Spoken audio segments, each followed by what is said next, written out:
Distinguished delegates, ladies and gentlemen, it's a privilege for Georgia to participate in this World Congress on Juvenile Justice and to be here with you today. I'm very thankful, therefore, to the government of Switzerland as well as to Terre des Hommes and the whole team present here who made this Congress possible. The World Congress on Juvenile Justice could certainly become a milestone in the implementation of different international norms in the field of juvenile justice, as long as sharing good practices and learning from each other's experiences. And this is in the interest of the international community at large. Let me now share with you Georgian experience in the process of reforming the juvenile justice system. Reforming this system has been one of the top priorities of the government of Georgia over the last 2 years. I should share with you that repressive and punitive approaches in criminal justice in general, including children matters, dominated the minds of the Georgian politicians and law enforcement agencies throughout the Soviet era, and not only. It was the case even after the downfall of the former Soviet Union, and this until very recently, 2012. It was wrongly believed that the only way to reduce crime rate on behalf of security, fight against criminality, was to toughen the criminal policy. Such exclusively repressive thinking manifested itself in the so-called zero-tolerance criminal policy towards inter alia children in conflict with the law, which eventually led to no significant results in the country other than placement of Georgia in the top 5 countries in the world in terms of the number of prison population. The incarceration rates for juveniles increased accordingly. In 2008, the number of convicted children reached 1,100 as opposed to 300 today. In October 2012, we made a U-turn in criminal law policy and embarked on overall liberalization of the criminal justice system, including that of children. A number of preventive programs have been introduced and are being implemented by various state agencies, including the Ministry of Justice and its Crime Prevention Center, the Ministry of Corrections, Ministry of Foreign and Internal Affairs, Chief Prosecutor's Office, Ministry of Health, and Ministry of Sports and Youth Affairs. Alternatives to judicial procedures, such as mediation and diversion, are being actively referred today by the relevant authorities. Individual sentence planning is currently applied to each child in the juvenile correction institution. The number of psychologists and social workers has been increased also, and they have been trained based on new training modules adjusted to the individual sentence planning scheme, which is designed to reduce existing risks and prepare the child for reintegration in the society.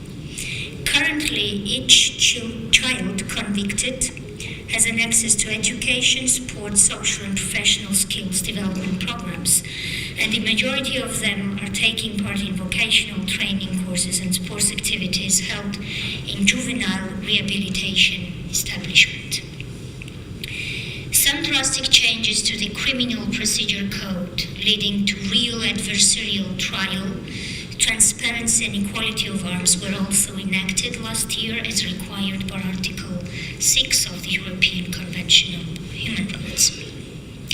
Although all these new approaches in the juvenile justice system have been actively implemented in practice in Georgia, in the recent years, there has been no separate criminal law for children.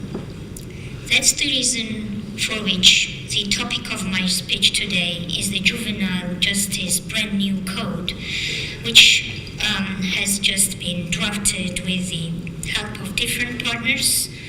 And I would like to take this opportunity to thank UNICEF and Judge Renate Winter present here for this work. In 2013, actually, as a Minister of Justice of Georgia, I thought and publicly stated that Georgia needed a separate code regulating all aspects of juvenile justice and decided to create a working group with this mandate.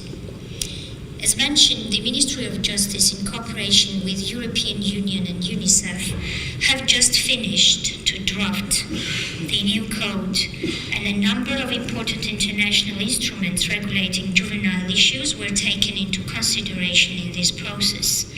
Ženeva Declaration, United Nations Declaration on the Right of the Child, different rules, Beijing rules, United Nations rules for the protection of juveniles deprived of their liberty, European conventions, and other international model laws and practices.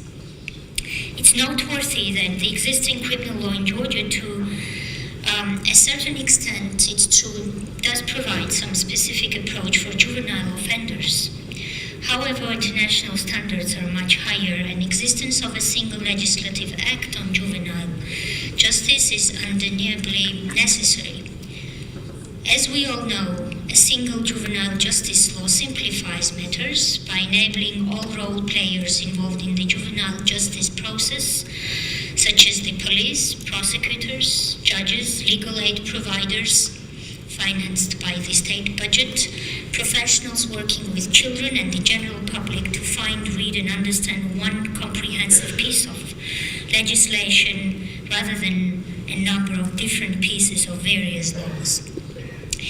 Our draft Juvenile Justice Code, which will be adopted, I do hope, by Georgian Parliament in spring this year, defines criminal and administrative responsibility of juveniles, special features of criminal proceedings involving juveniles, special rules for execution of sentences, etc. The Code's overall objective is to fully incorporate into the law the best interest of a child and other principles of juvenile justice enshrined in the relevant international documents, including but not limited to ones aimed to expand the alternatives to criminal prosecution and diversify the sanctions available to the judge, to provide for the resocialization and rehabilitation of juveniles in conflict with the law, and to ensure that detention and imprisonment are used only as measures of last resort against juveniles.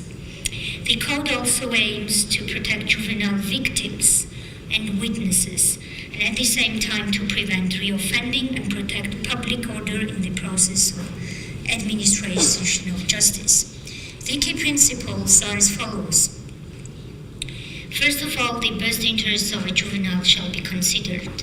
As mentioned by many here before me, any measure taken against a child in conflict with the law must be proportionate to the committed act, should be relevant to personality of a juvenile, and correspond to his or her educational, social, and other needs. In all cases, priority shall be given to alternative measures while using imprisonment as a last resort. Juvenile justice procedures shall be administered only by professionals specialized in juvenile justice, mediators, social workers, judges, prosecutors, investigators, and others who work with juveniles in conflict with the law, as well as juvenile victims and witnesses must go through special trainings.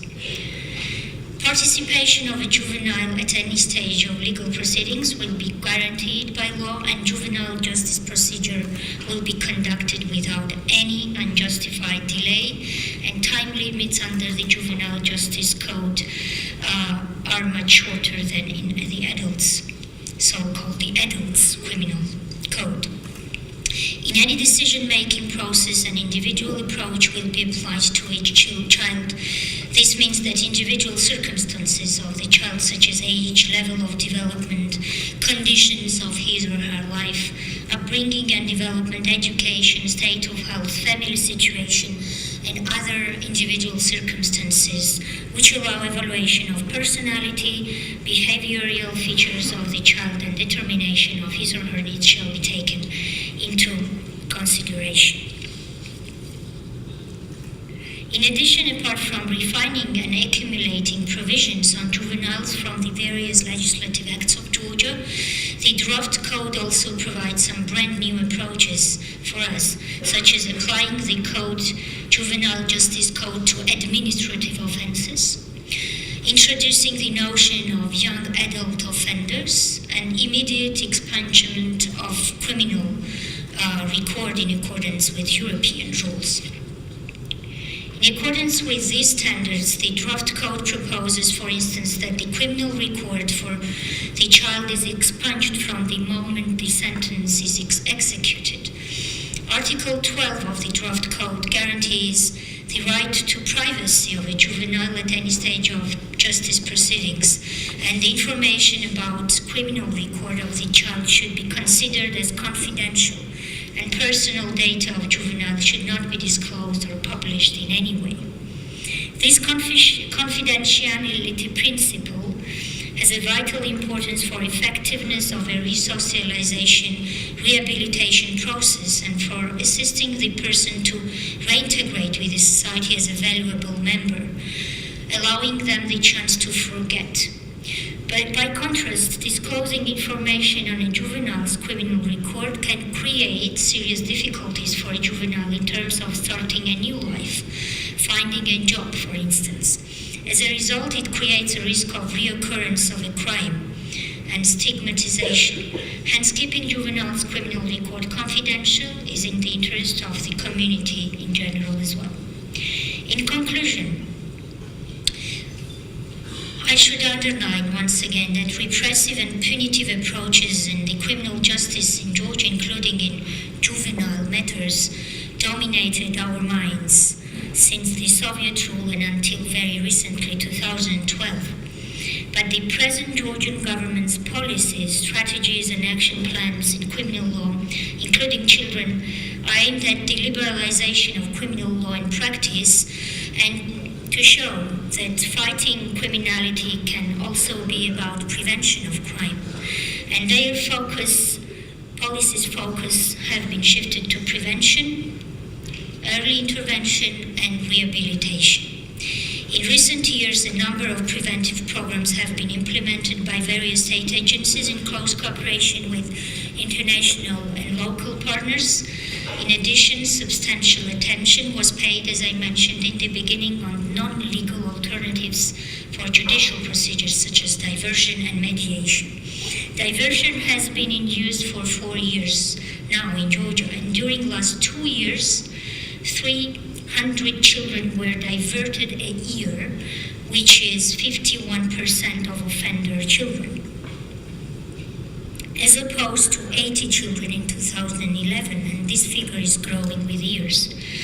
Only 8% out of those diverted children reoffended, which makes me to believe that this program is successful and worth continuing. That's why, if the diversion program has been until now regulated only by the ordinance of the Minister of Justice of Georgia, we offered the diversion a special and particular place in our draft Juvenile Justice Code. In the context of rehabilitation and reinsertion of juveniles, important steps were taken to reduce the number of custodial sentences and significantly improve prison conditions. In November 2012, 130 children were in prison. On 1st of January this year, they were 80. Pretrial detention was applied to 300 children in 2010, whilst this number was 70 last year. In 2011, 700 children were convicted, as opposed to 300 last year. These figures, the practices, new approaches, and the draft Juvenile Justice Code, as well as other reforms implemented by the government in the area of juvenile justice, are perfect proof that between punitive and preventive approaches, we gave priority to the latter.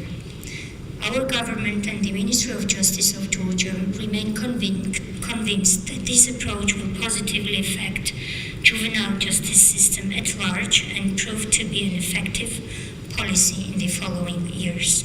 Thank you for your attention.